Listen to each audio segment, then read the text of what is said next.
Buenas tardes, buenas tardes, buenas noches, según en qué continente estén, en qué hemisferio, buenos días en algunos casos, y les damos la bienvenida de parte de nuestra presidenta Ruth Fein y de toda la junta directiva de la Asociación de Cervantistas a esta nueva sesión de Novedades Cervantinas que empieza el año con un gran invitado como es el profesor Redondo. Estamos muy contentos de que el profesor Redondo haya aceptado participar de estos encuentros, que en esta oportunidad va a conversar con Juan Diego Vila. El libro que nos convoca hoy es el último libro de Augustin Redondo, Revisitando el Quijote de otro modo. Creo que no es necesario presentar al profesor Redondo. Bueno, es uno de nuestros grandes referentes del cervantismo, por supuesto, miembro fundador de la Asociación de Cervantistas, actualmente, bueno, es catedrático emérito de la Sorbonne Nouvelle, fue el creador y el director del CRES por muchos años, el Centro de Investigaciones sobre España, sobre la España del siglo XVI y XVII, y bueno, un un cervantista que es una referencia para todos y es una gran, gran alegría que esté aquí con nosotros. Y por otro lado va a conversar con Juan Diego Vila de la Universidad de Buenos Aires, bueno, gran amigo personal, jefe también, debo decir, jefe mío, así que bueno, no podré decir nada, pero bueno, es un gran placer y bueno, es un gran placer también pensar que a través de Juan Diego y a través de Alicia Parodi, yo lo pude conocer al profesor Redondo y a Jacqueline, y es una de las mayores alegrías de mi vida académica tener relación con ellos. Así que bueno, no me detengo más, pasamos ahora directamente a la charla a la conversación entre el profesor Redondo y Juan Diego Vila. Ellos van a hablar por alrededor unos 45 minutos de conversación y después pasaremos a las consultas, comentarios, en los que todos podrán tener prendidas sus cámaras y pedir la palabra para participar. Así que sin más, yo ahora me escapo y los dejo con estos dos grandes cervantistas para empezar el año 2026. Muchas gracias por estar aquí. Bueno, muchas gracias Julia, muchas gracias Augustán y muchas gracias a todos y todas aquí presentes que se han dado cita, se han congregado por una actividad tan atractiva como es siempre escucharlo a Augustán, ¿no?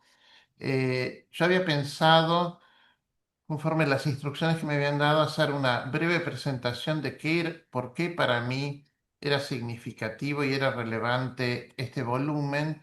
Y luego había pensado una serie de preguntas, quizás disparadoras del diálogo, para que nos clarifique aspectos, para que nos ilumine puntos de incertidumbre que nos haya suscitado su trayectoria, este texto, los otros, y también, ¿por qué no?, dar cabida a las preguntas del distinguido auditorio, ¿no? Yo siempre guardo y guardaré un profundo y entrañable cariño por Augustin y por Jacqueline, por lo cual para mí desde lo afectivo es una ocasión muy relevante, porque ellos han estado presentes en un sinfín de momentos importantes de mi formación académica, han colaborado en múltiples ocasiones y espero en alguna medida estar a la altura de una puesta en valor, un destaque, un realce de lo que quizás nunca lo necesitaría porque es un texto de Augustin, ¿no? No, y para mí es un primer aspecto que me parece importante destacar en estos tiempos, la relevancia crítica de este volumen pensando sobre todo las prácticas editoriales hoy día imperantes, ¿no? Porque si hacemos memoria, quienes asiduamente trabajamos en el cervantismo, quizás una de las primeras cosas que podríamos decir es que es harto infrecuente que un catedrático publique un texto sobre Cervantes y después otro, ¿no? Y deseamos muchos más, por supuesto, porque generalmente la academia tiende a setearnos, a programarnos para ir tocando distintos temas, ¿no? Y a convencernos a nosotros mismos de que lo hemos dado todo en ese volumen, de que no es necesario volver, de que podemos y deberíamos variar. Y sin embargo, Augustin se mantiene firme y fiel al Quijote, ¿no? Que por otra parte, dentro de lo que es digamos, los modos de ser cervantistas, es también una marca distintiva, porque salvo el artículo del licenciado Vidriera o el que se publicó en las actas de Lisboa sobre el Persiles y algún otro que aquí trata también un tema sobre el Persiles, ¿no? En contraste, sus textos, sus trabajos son esencialmente el Quijote, ¿no? Es decir, es muy raro encontrar críticos que se sientan tan cómodos volviendo una y otra vez sin repetirse, sin agotarse y que conserven siempre la capacidad de sorprender, ¿no? Eh, y también es para mí muy importante recordar lo que significa esta fecha de edición del pie de imprenta del 2025.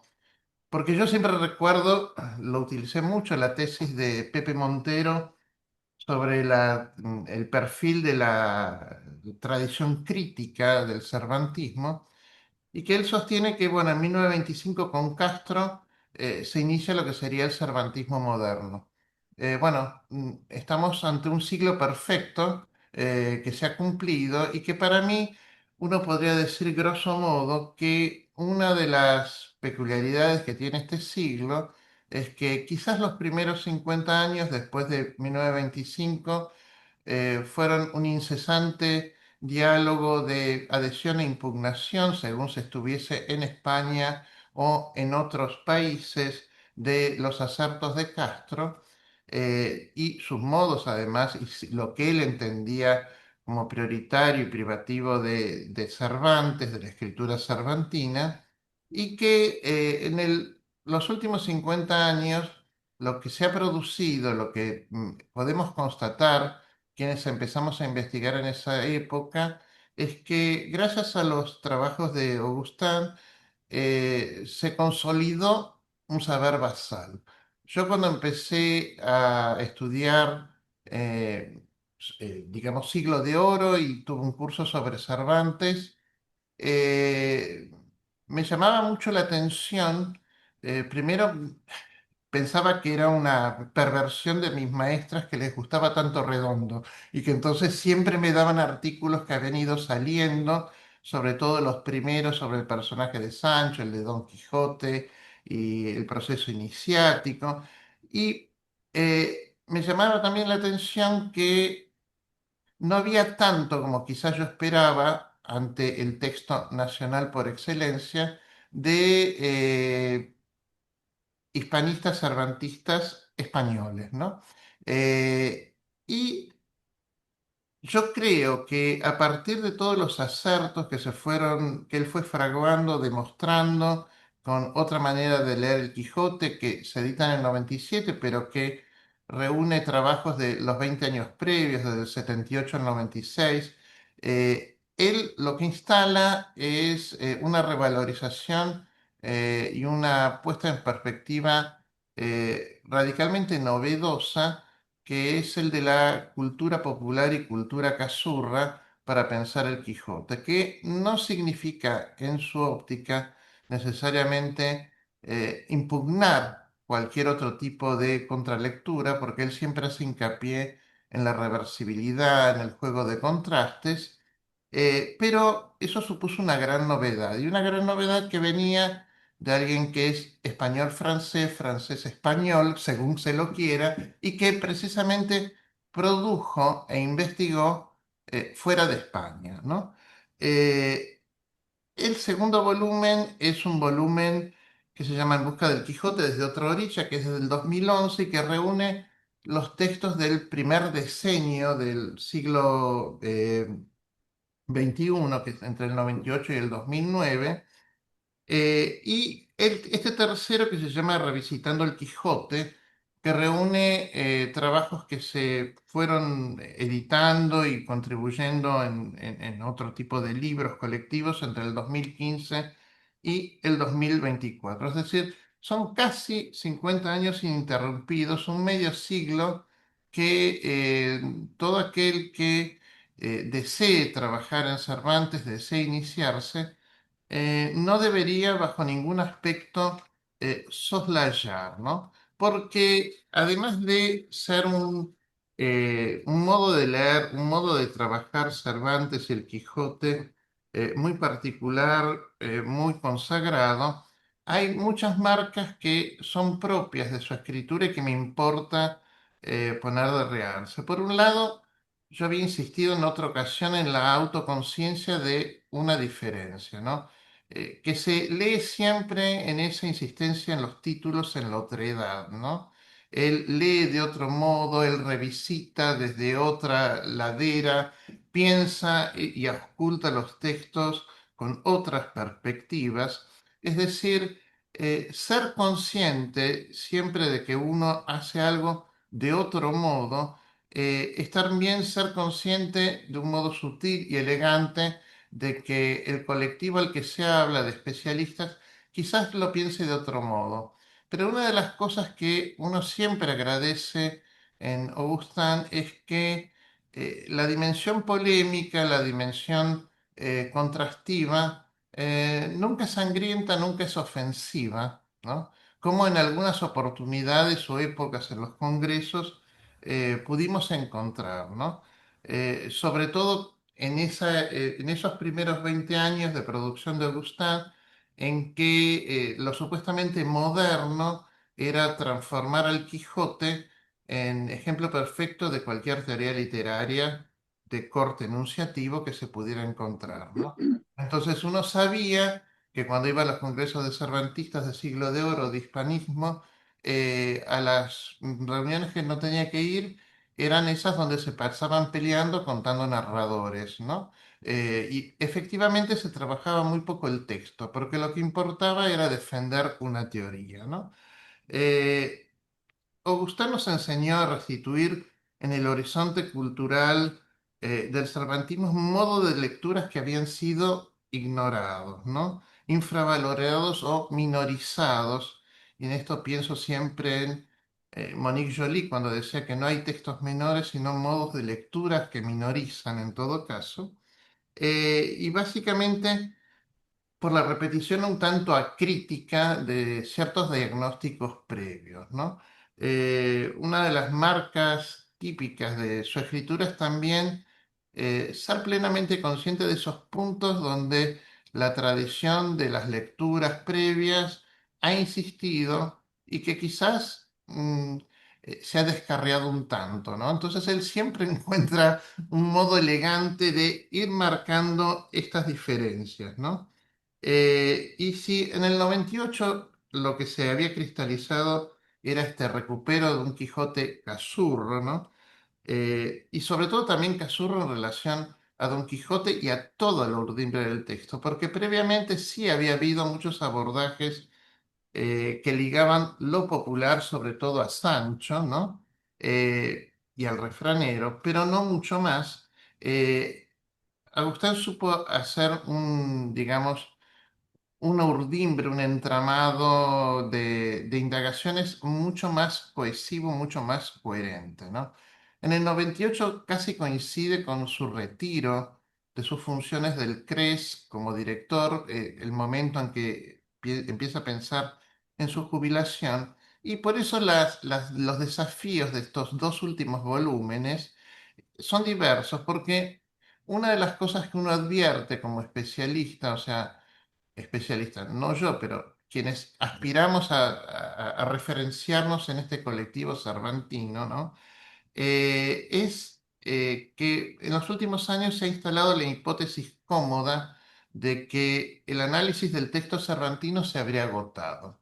Entonces, cuando uno va a los congresos o uno ve las publicaciones, siempre tienden a desaparecer los trabajos sobre el texto y en cambio se florecen lo que serían proyecciones y estudios de recepción, ¿no? Lo que yo irónicamente llamo la evangelización cervantina, ¿no? Como si el mérito de Cervantes no dependiera ya de la genialidad de su escritura, sino de Cervantes y la filatelia polaca o el Quijote en la alfarería guatemalteca. Entonces se hacen ese tipo de trabajos, pero que en realidad ocultan poco el texto cervantino, porque los trabajos de proyección en general tienden a necesitar previamente un Quijote solidificado.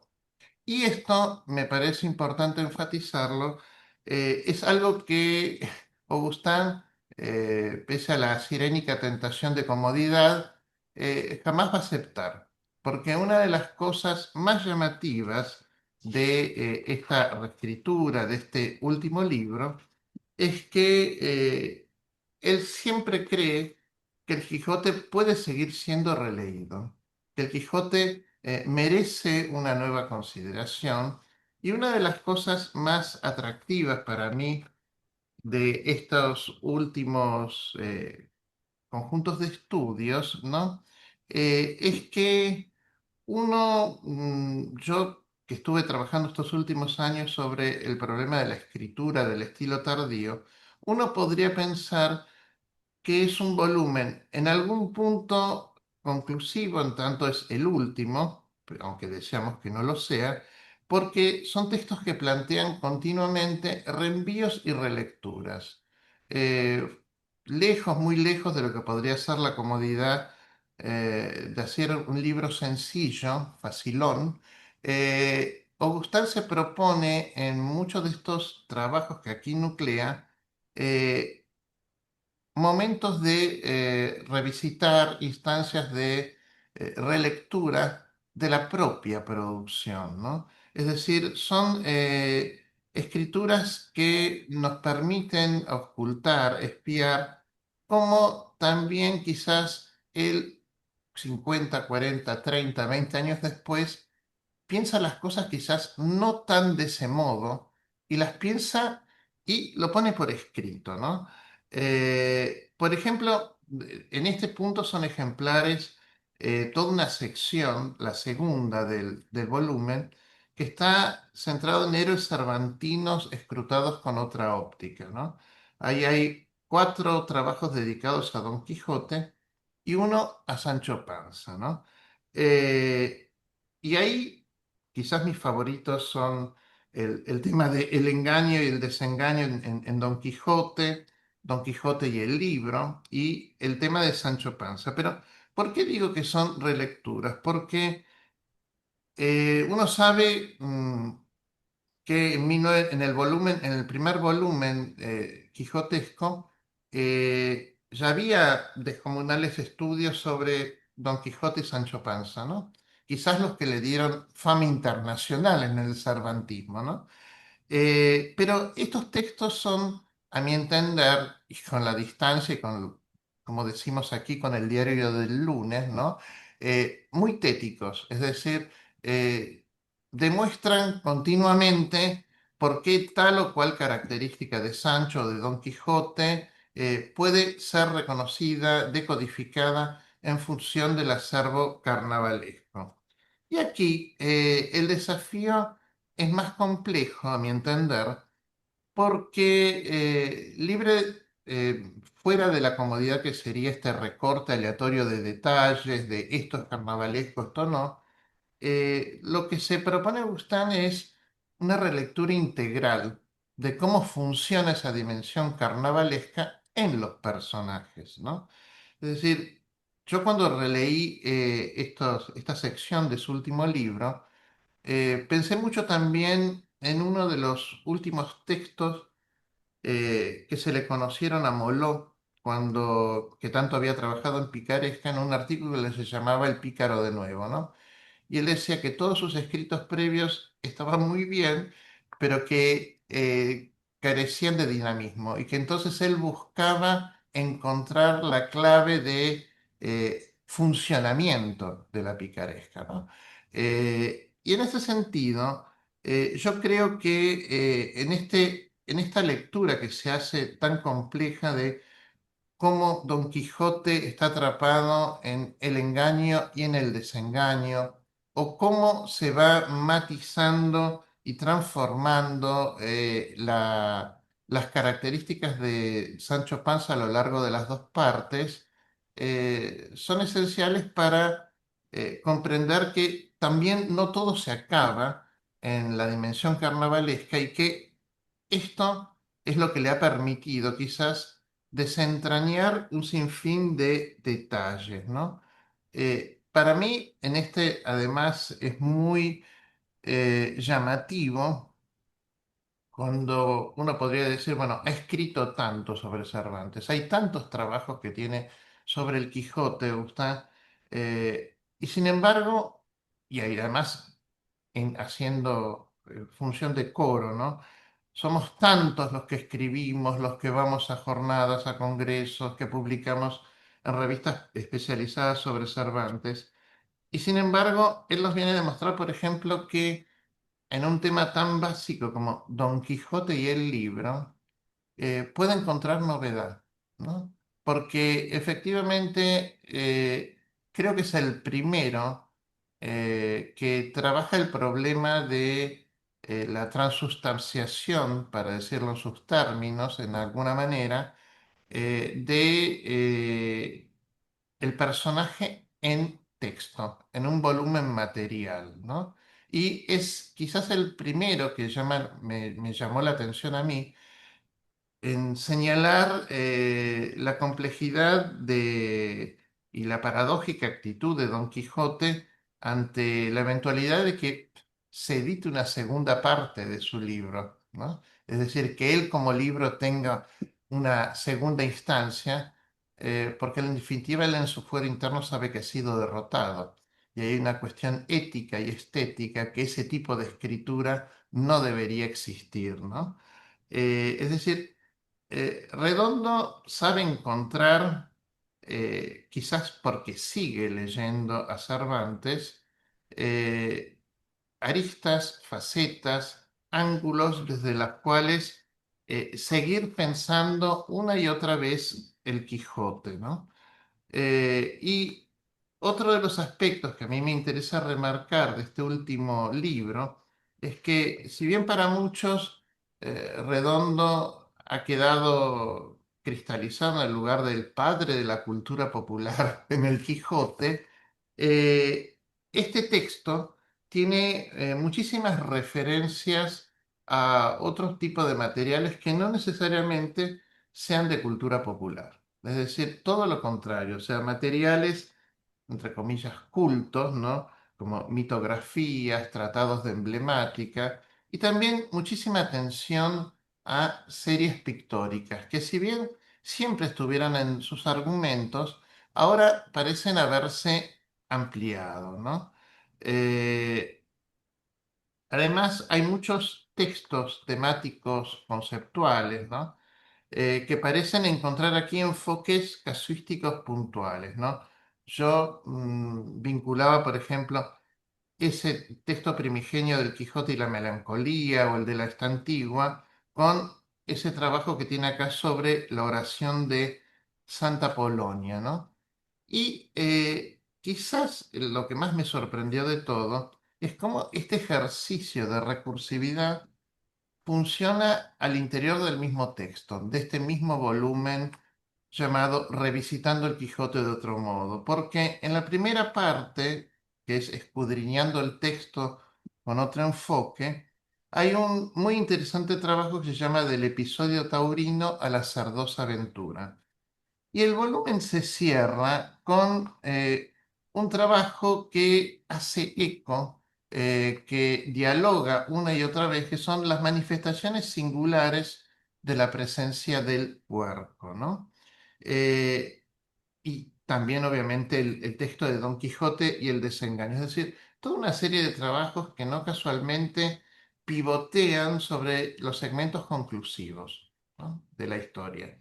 Y para mí es particularmente atractivo porque la lectura de ese texto, si bien uno sabe por las notas del origen y procedencia que este último sobre el puerco nuclea dos contribuciones diferentes, uno lo que siente es que ha transformado su asedio a este tema, al texto, a los pasajes que trabaja, en un incesante facetado, ¿no?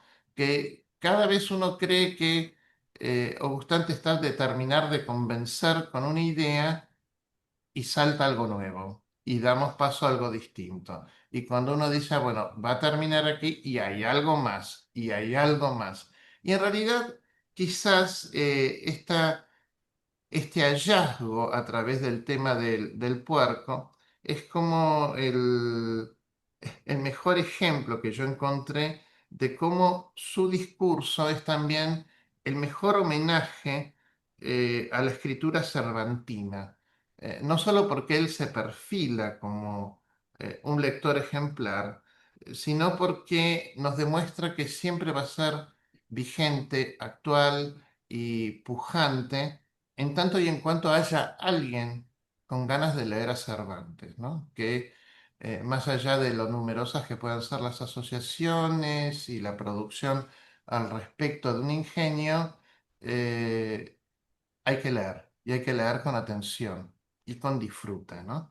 En este texto sobre la presencia del puerco, cuando lo releía para hoy, encontré las referencias, no casualmente, a Américo Castro, ¿no? El modo en que él dialoga con la tocinofobia o tocinofilia del personaje, ¿no?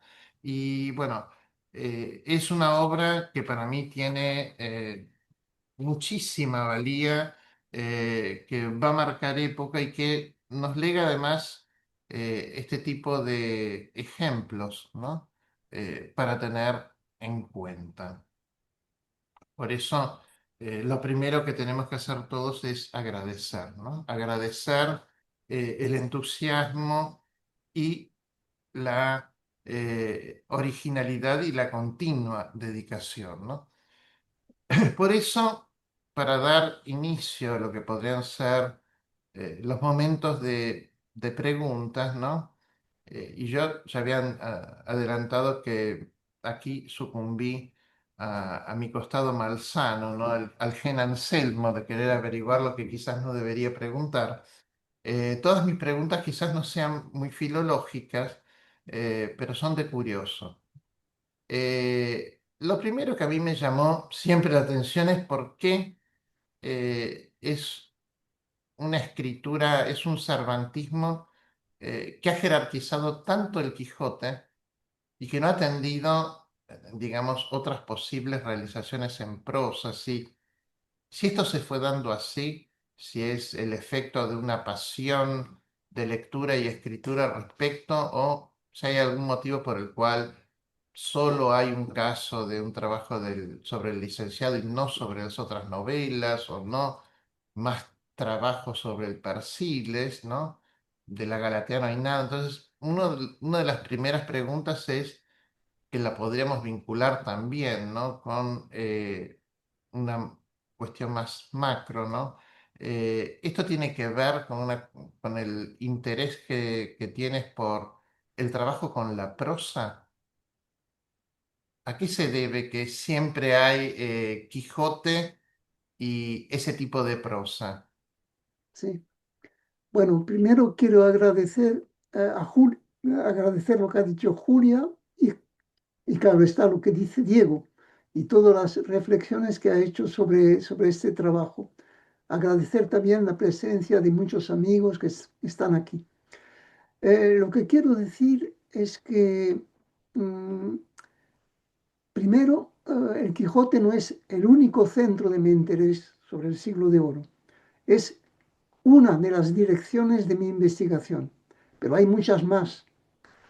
Y lo segundo es que el Quijote lo he ido descubriendo bastante tarde. Quiero decir lo siguiente. Mi padre me dijo en cierta ocasión, cuando puedas, lee el Quijote porque es un libro regenerador. Y cuando yo estaba en la Escuela Normal de Maestros, empecé por la Escuela Normal de Maestros, saqué un Quijote, eh, estaba escrito en francés, creo que es la traducción de Cassou. Mm, Empecé por reírme mucho y me di cuenta de que había muchas cosas que no entendía. Eso se quedó como una posibilidad para estudios posteriores. Y luego fui por otros caminos y da la casualidad de que para la investigación a cátedra, como se hace en Francia, en lo que se llama la agregación, pusieron entre los temas que había el Quijote y tuve que dar la clase. Y entonces me adentré en el texto y fui descubriendo con tanto placer tantas cosas y tantas cosas que ignoraba, que me dije, ahí tienes que trabajar, leer y volver sobre el texto, porque el texto es inagotable. Y es lo que ha ocurrido, pero al mismo tiempo dentro de una perspectiva, que es la perspectiva de todos mis trabajos, quiero decir, una fuerte contextualización. El Quijote yo no puedo entenderlo si no es poniéndolo frente a todo lo que ocurre en un momento histórico determinado. Contextualizar y al mismo tiempo acercamientos múltiples, porque lo que tal vez a mí me molestaba es que había una orientación dicha filológica y no se salía de esa orientación. Lo que a mí me interesaba más es conjugar toda una serie de perspectivas, porque también parto de otra consideración, es que no creo que haya separaciones precisamente entre los diversos campos del saber. Todos vienen a unirse en lo que se llama el funcionamiento de una civilización en un momento determinado. Y el que abrió el camino desde ese punto de vista para mí fue el gran maestro que tuve, que fue Marcel Bataillon. En 1945 lo decía muy claramente. Para entender un texto hay que conocer toda la historia, toda la civilización, todas las particularidades de la lengua, de la literatura, de la civilización, etcétera, etcétera, antes de empezar a comprender el texto. Y es lo que modestamente yo he intentado hacer, con una serie de planteamientos que cada vez iban ensanchando la visión que tenía del Quijote. Quiero decir que muchas veces, a partir de lecturas que había tenido, hacía relecturas de lo que había hecho y me daba cuenta que tal vez había que ir por otro camino. Y es lo que ha permitido que tal vez no me alejara de ese texto. ¿Por qué? Porque también es un placer saborear esa prosa. Claro está que el cervantismo es muy diverso y hay muchos textos de Cervantes, pero al darme cuenta de que ya adentrarse en el Quijote es muy difícil, intentar comprender el texto es muy difícil y hay que aunar muchos cabos, me dije, no, no voy a, bueno, voy a hacer otros trabajos sobre el cervantismo, pero el texto fundamental es el Quijote. Y además su prosa es una prosa tan gustosa que uno saborea tanto que me dije, ese texto es el mío. Cuando digo es el mío, no es que sea exclusivamente mío, pero es el mío a lo largo de los años. Y es así como he intentado adentrar cada vez más en el Quijote con orientaciones que han ido variando. Si al principio efectivamente lo que marcó mi pauta fue el descubrimiento de lo que podemos llamar el carnavalismo, digamos, del Quijote, ¿verdad? Con ciertas, ciertas maneras de plantear los problemas, me di cuenta que eso no bastaba y que eso no era suficiente, sino que era necesario abrir muchas perspectivas más. Y es lo que he intentado hacer luego en los trabajos que han seguido hasta llegar a este. Este no quiere decir que no, que no, que deje de lado ese aspecto que aparece muchas veces en la obra, sino que es una de las coordenadas y no la coordenada tal vez más importante, sino una de ellas. Lo que me parece más fundamental es darse cuenta de que el texto está hecho siempre de reversibilidad. O sea que todo se invierte cuando uno no lo esperaba. Cervantes va por caminos inesperados en momentos determinados y luego vuelve otra vez a las andadas y vuelve otra vez a invertir las situaciones. Está jugando sin cesar con un texto que es un texto que se saborea, pero al mismo tiempo es un texto muy pensado. O sea, un texto que suscita sin cesar la reflexión del lector. Y es lo que a mí me ha interesado más. O sea, cómo podemos intentar comprender cómo este hombre escribe esta obra tan maravillosa en un momento determinado, uniendo cabos y al mismo tiempo dándonos pistas que a veces no llevan a ningún lugar, sino que tenemos que volver a las andadas para abrir otro camino. Y es lo que modestamente yo he intentado hacer durante los últimos 50 años, lo que quiere decir que el Quijote no ha sido únicamente uno de mis temas, sino que ha habido otros fuera del cervantismo. O sea que he trabajado mucho sobre aspectos históricos sociales muy determinados, ¿verdad? Pero ellos han venido al mismo tiempo a alimentar mi reflexión y mi manera de leer el Quijote. No partir de una teoría. Yo no he partido de una teoría. Eh, las teorías dan una clave y fuera de esa clave ya no existe otra. Yo lo que he intentado es ceñirme al texto, adentrarme en el texto y a partir de ahí sacar toda una serie de orientación, de búsqueda, de investigación que permitían unir tanto acercamientos de tipo popular, entre comillas, como de cultura erudita. Porque además no existen separadas la una de la otra. Lo que existe es lo que podemos llamar el enlace cultural. O sea que hay interpenetraciones constantes. Cuando se va solo por un camino, solo se puede privilegiar una pista. Cuando se intentan unir varios acercamientos diferentes de historia cultural, de antropología cultural, de geografía histórica, de sociología, etcétera, etcétera, etcétera, pues entonces el texto cobra otra dimensión y nos abre perspectivas nuevas sobre lo que ha podido ser la lectura de este texto por los contemporáneos y luego por las generaciones que han seguido. Cada generación, claro, tiene su lectura del texto, pero eso al mismo tiempo nos delinea la fuerza que tiene este texto, como este texto es siempre un raudal que nos lleva fuera de nosotros y nos permite adentrarnos en algo que es una verdadera maravilla, no solo por lo que sugiere, sino también por lo que escribe, o sea, por el nivel de escritura.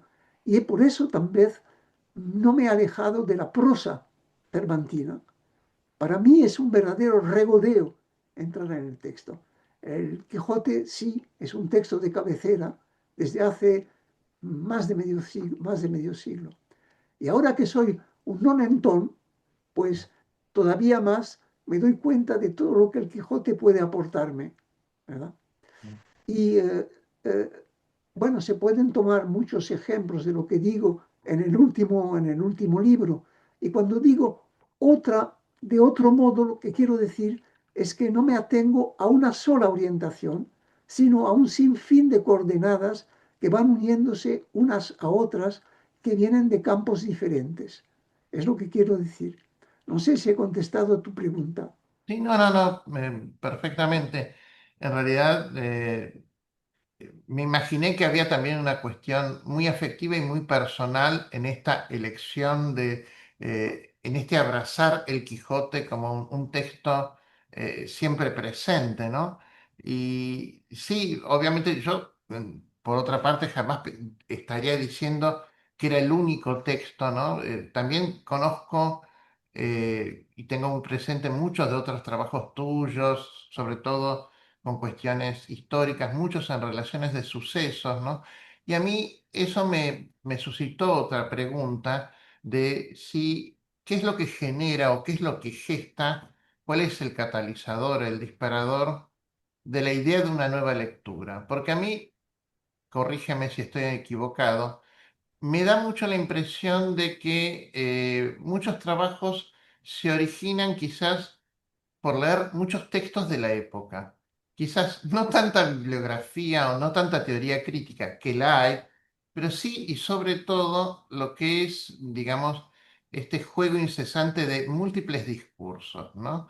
Lo que las relaciones de suceso pueden decir sobre la venida del turco, quizás impacta en alguna lectura de algún pasaje del Quijote donde se habla sobre el turco. Bueno, ese tipo de sensibilidad y de apertura a un sinfín de discursos que quizás muchas veces no era una marca distintiva de la tradición filológica. Esta idea de que el gran arte solo dialoga con el gran arte, ¿no? Y eh, en esto también eres digamos, un ejemplo, ¿no? De alguien que está abierto a tradiciones de cuentos populares, a escrituras consideradas de menor enjundia. Eh, ¿De dónde sale el disparador para pensar, bueno, en esto puedo hacer un nuevo trabajo? ¿Cómo se te ocurren los trabajos? Pues supongo, como a muchos investigadores, Sí. eh, de repente uno se fija en un detalle del texto Mm, y uno se dice, pero bueno, ¿y esto por qué? ¿Y qué significa?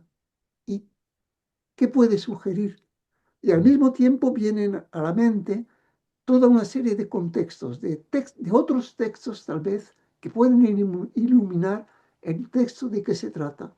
Y entonces surge la idea de ahondar más, uniendo toda una serie de lecturas contemporáneas para ver un poco por dónde va el camino que uno cree que se puede abrir.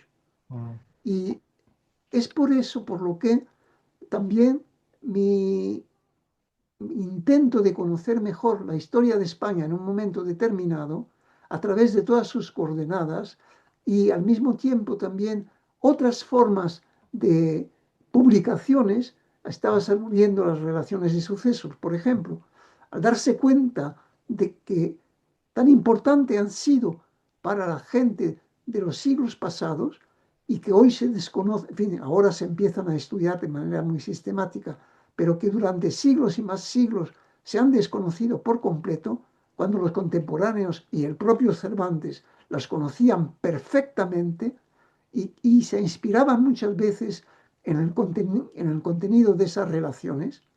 Bueno, pues entonces uno se da cuenta de que no llega a unir todos los cabos y que quedan muchas cosas sin conocer. Lo que quiere decir que hay que intentar ampliar los campos, hay que intentar eh, echar mano de otras herramientas, echar mano de otras maneras de adentrarse en el texto, de llegar al texto desde otras perspectivas. Es lo que he intentado yo hacer a mi nivel, mm. ¿verdad? Sí, creo que, bueno, creo que eso se nota mucho en toda la producción. Yo siempre recuerdo, por ejemplo, cuando yo te conocí fue en un congreso de Alcalá, donde dabas una plenaria y que era justo sobre el episodio de las bodas de Camacho, ¿no? Y yo había ido con Alicia Parodi, mi maestra, y entonces en medio de cuando tú empezaste a trabajar con el Flo Santorum y lo que se podía sacar de todo eso, después Alicia me dice, yo llegaba a decir algo así en Buenos Aires y dice, y me expulsaban de la universidad pública porque jamás se hubiesen permitido considerar que se podría acercar un Flo Santorum al Quijote, ¿no? Yo creo que una de las marcas distintivas tuyas es siempre el riesgo crítico. Es decir, son textos que circulan, son textos que existen, que los lectores conocían, y en realidad en esa coexistencia ya hay un punto de legitimación muy importante, ¿no? No somos nosotros los que tenemos que ponernos a censurar y a decir, es imposible que esto tenga que ver con esto, ¿no? Es siempre permitirse adentrarse, investigar, ver qué nos dice esa pista, ¿no? Pero sí, creo que mucho de esto hay, ¿no? Es asumir el riesgo, ¿no? De probar algo nuevo. Pero bueno, no quiero acaparar todas las preguntas. Sí había pensado una de despedida, como cómo percibías el actual campo crítico del cervantismo, ¿no? ¿Qué sendas te parecen que son atractivas? ¿Cuáles serían los objetos a analizar, los interrogantes a plantearse? Pero si no te interesa, damos paso al diálogo con el público, como prefieras. Sí. Eh, a mí me interesa mucho lo que están haciendo los cervantistas, eh, cualquiera que sea su orientación. Quiero decir que yo leo con fruición muchos trabajos que no es mi manera de trabajar, pero que al mismo tiempo es algo que me permite reflexionar porque es una aportación que abre perspectivas desde otro punto de vista, precisamente. Lo que quiere decir que eh, yo no digo que mi manera de plantear los problemas sea la única, sino que es una de las maneras de leer el texto y una de las maneras de plantear. Eh, el cervantismo va por muchos caminos. El cervantismo se desarrolla de manera espectacular hoy en día y es algo que me parece muy bien. Eh, Mientras la gente lea el Quijote, pero lea el Quijote verdaderamente, se adentre en el texto y de ahí pueda sacar toda una serie de lecturas y de aportaciones, pues yo aplaudo con las dos manos. Estoy muy conforme. Aunque eso venga a decir cosas que están en las antípodas de lo que yo puedo decir. Eso no importa. Lo que importa es que intentemos comprender cada vez mejor el texto, cualquiera que sea la aportación. O sea que yo no me defino como en tal corriente cervantista. Eh, Mi manera de caminar es la que he intentado describir rápidamente al principio, pero no digo que sea la única, ni en absoluto, sino que hay muchas maneras de ir a leer el texto. Lo importante es leer el texto, adentrarse en el texto, no partir de una teoría, sino leer el texto. Y a partir de ese texto, de esa lectura, ver lo que se puede sacar de él. Perfecto, muchas gracias. No sé, Julia, los organizadores, si quieren abrir el debate al público, ¿cómo les parece? Bueno, muchísimas gracias. Sí, creo que ha sido una muy linda conversación y ahora creo que podemos abrir las preguntas, que quienes quieran prendan también la cámara y pidan la palabra para comentar, hacer consultas, lo que quieran. Está abierto el diálogo.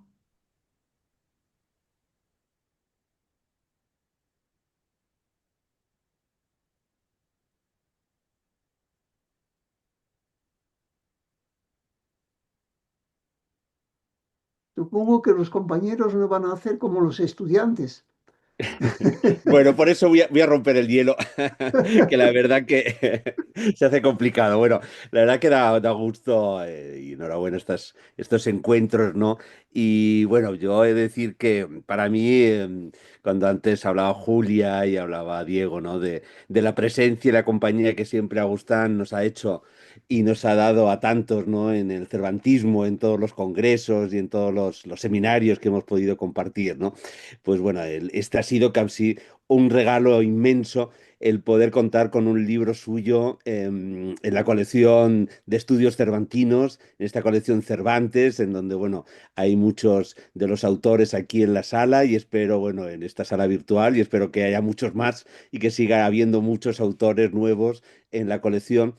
Así que tener un libro de Agustán, pues fue maravilloso.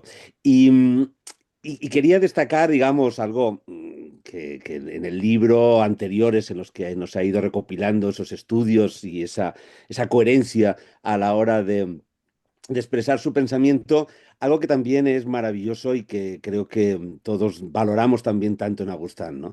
A mí me escribe pidiéndome si hay un hueco para sus libros en la colección, o sea, de pronto no incluso esa modestia que es real en el sentido de que quiere compartir todo ese conocimiento que ha ido adquiriendo a todos nosotros porque en el fondo es también su necesidad, ¿no? En un momento dado, mantener este diálogo, ¿no?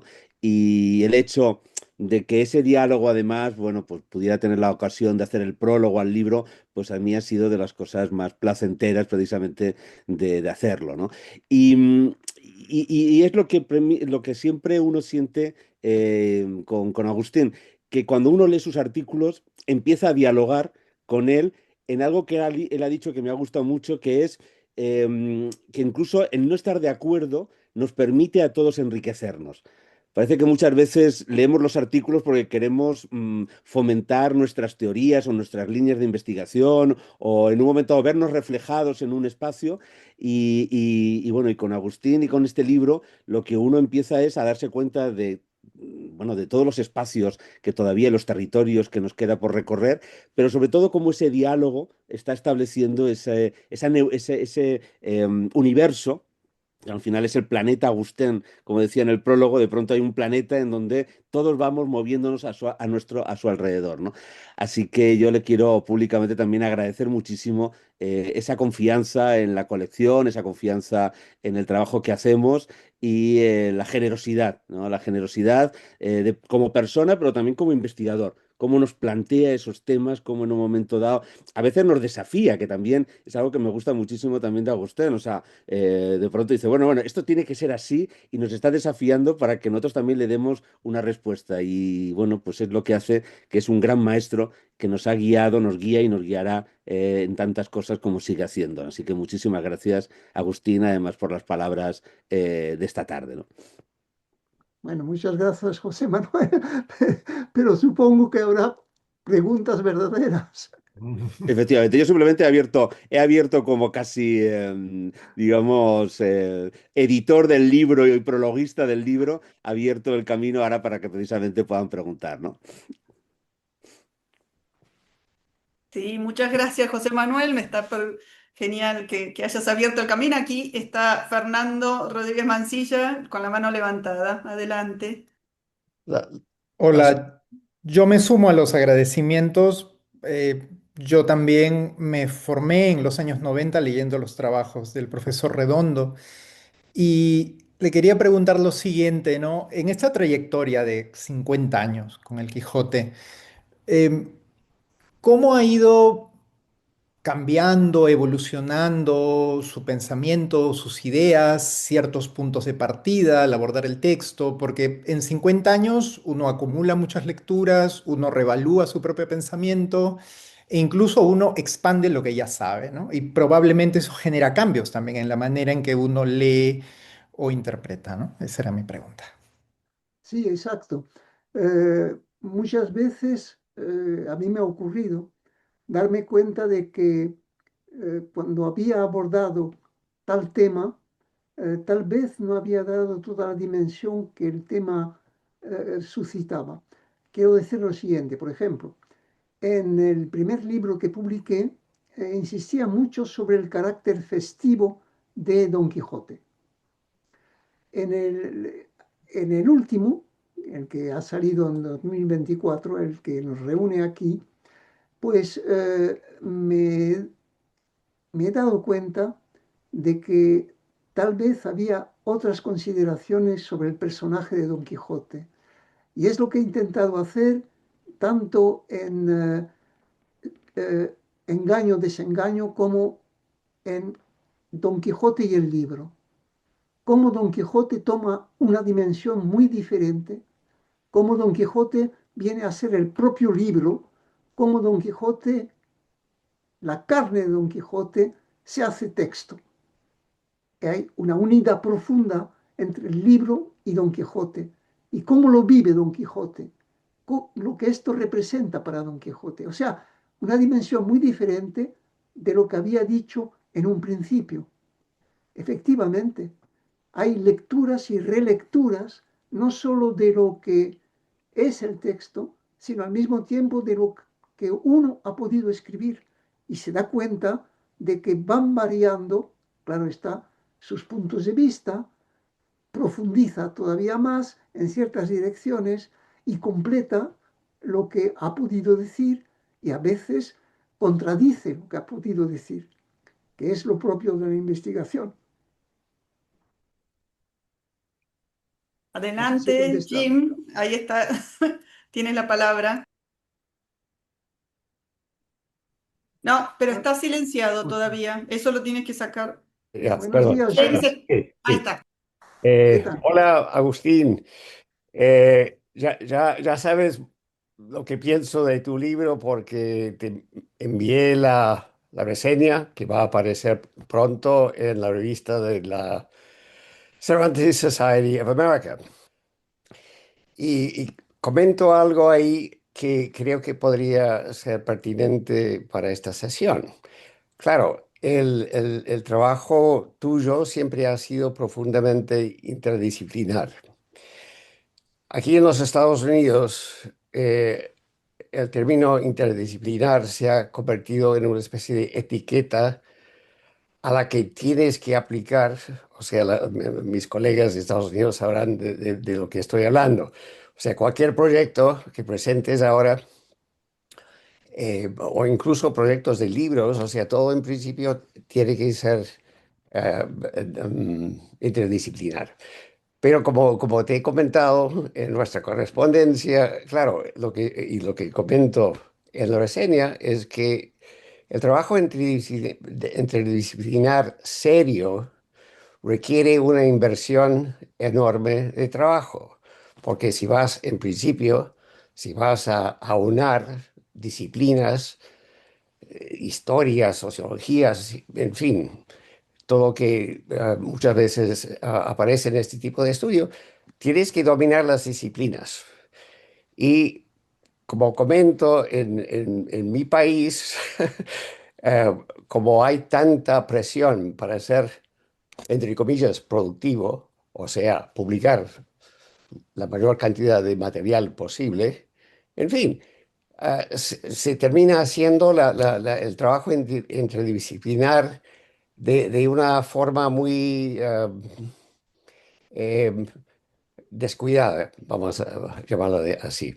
Entonces, creo que comentaste que tú en nuestra correspondencia que sí habías notado que en efecto el trabajo, la gente no hace la tarea, pero pone la etiqueta. Entonces, es más bien una reflexión sobre el camino que tú has escogido de forma brillante de tu carrera, porque claro, tú sí haces la tarea, tú haces, dominas las disciplinas. Entonces, y desgraciadamente muchos de nosotros lo hacemos menos, aunque nos definamos de esa manera. En fin, corto el rollo, como dicen. Sí, tienes mucha razón. Es difícil tener un acercamiento interdisciplinar. Es difícil, pero Para mí lo que ha facilitado las cosas es que me he formado tanto en historia como en antropología, como en literatura. Lo que quiere decir que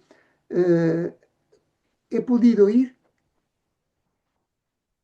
en una dirección que permitía aunar acercamientos muy diversos con cierta seriedad. Por lo menos es lo que he intentado realizar. Pero eso supone, claro está, un buen conocimiento de todo lo que implican todas esas disciplinas.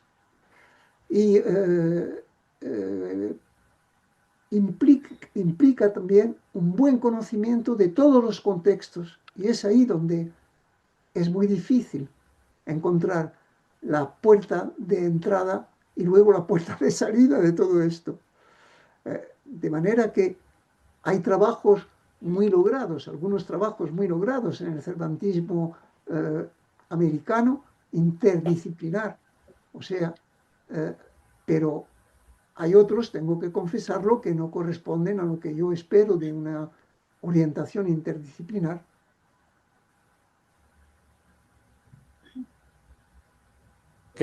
Lo que pasa es que tenemos que publicar rápidamente. Entonces, Sí, claro, sí, ese es el problema. sí. Entonces se hace de una forma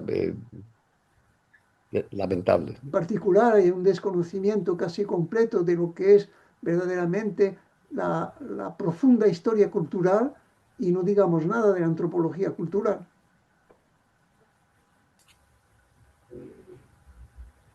Sí, exactamente, ¿no? Eso es lo que se nota en sus trabajos, profesor, ¿no?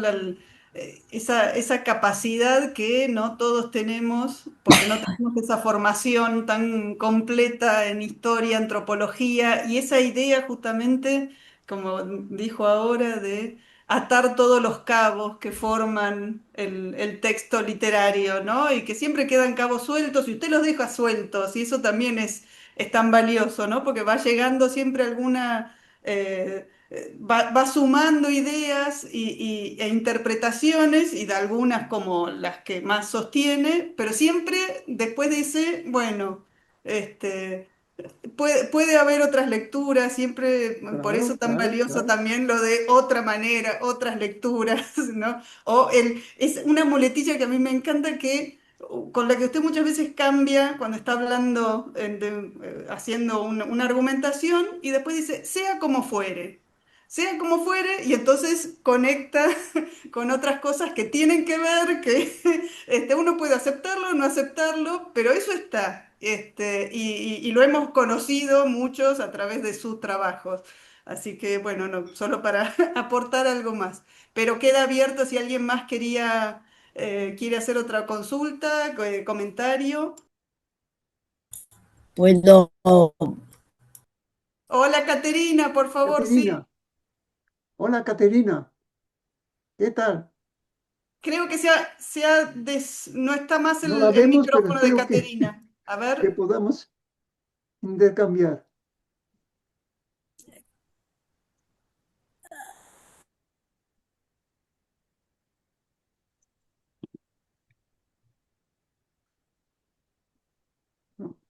Hay no, un problema de Ah, ahora conexión. sí, ahí está. attiva audio. Ahora sí. Allora, intanto un saludo muy afectuoso a Agustín, pero también a todos los presentes que son amigos queridos, que hace tiempo que nos encontramos, nos vemos. Este medio permite desde cualquier lugar, cualquier latitud encontrarse. Agustín, tú sabes que yo te he leído siempre con mucha, mucha atención. Creo que nos une esta base de filología por un lado y antropología por la otra, porque yo también he tenido uno de mis maestros antropólogo. Y yo encontré muchos alicientes en la lectura en la lectura de tus artículos, y lo sabes. Pero lo que quiero subrayar, que seguramente será también tu pensamiento, es que Sí, se puede leer un texto de otro modo, podemos cambiar, podemos tener otras sugerencias, etcétera, pero siempre quedando dentro de los límites del texto. Creo que la experiencia de los años 70, 80, de todas las teorías que estudiamos, nos han aprendido esto, es decir, sí, nuevas interpretaciones, sí, leer con los ojos de los años 2000, pero no saliendo nunca del contexto, como tú justamente has precisado cuando has empezado a contestar. Esto creo que es la gran lección que tenemos que transmitir también a los más jóvenes y a los estudiosos de otros ambientes, de otros lugares que no siempre tienen este pasado tan riguroso en la filología, sobre todo. La filología como la entendemos en Italia, es decir, la lectura correcta del texto, que no tiene que salir de ciertos límites históricos. Te agradezco todo lo que me has enseñado, Agustina. He aprendido mucho por ti. Bueno, muchas gracias, Caterina. Tienes mucha razón al decir no salir del texto, pero que implica el texto. Se pueden decir muchas cosas con tal de que no esté en contradicción con lo que es el texto. Lo que quiere decir que siempre nuestra línea de lectura ha de ser el texto, volver al texto, releer el texto y quedarnos dentro del texto. Eso estoy perfectamente de acuerdo contigo.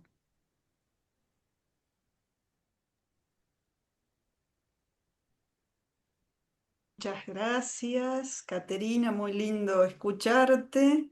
No sé si alguien más quiere hacer algún comentario, una pregunta.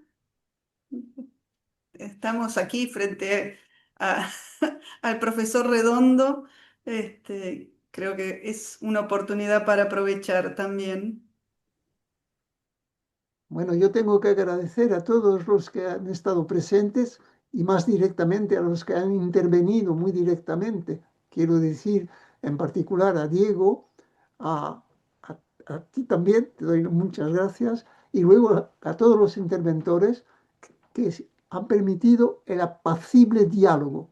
No solo el diálogo con el texto, sino el diálogo también con lectores del texto, que es lo fundamental.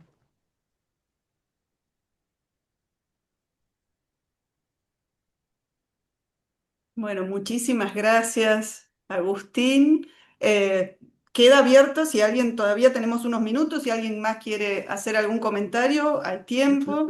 Eh, eh, yo solamente quería comentar cuánto me gustó, bueno, me gustó todo el libro, pero el último capítulo sobre el cerdo, esa nueva lectura sobre el cerdo que recorre el Quijote y le da una relevancia impresionante, me ha fascinado y me ha abierto nuevas perspectivas, por supuesto. Así como el de la... Otro que me ha sorprendido mucho es el de la oración de Santa Polonia, ¿no? Y sobre todo, además, más allá de lo que fue, lo que va descubriendo el texto, ese impulso muy propio que nos ha enseñado Agustín de seguir interrogando al texto, ¿no? Por eso me uno con Diego esa pregunta, digo, me sentí muy identificado cuando Diego hablaba de dónde salían nuevos interrogantes o nuevas ideas para trabajos, y cómo siempre nos daba el ejemplo de esto, de seguir trabajando con el texto, ¿no? Y seguir interrogando al texto. Así que, bueno, quería hacer ese comentario ahora. No sé si alguien más quiere decir algo. Ruth, ¿está ahí?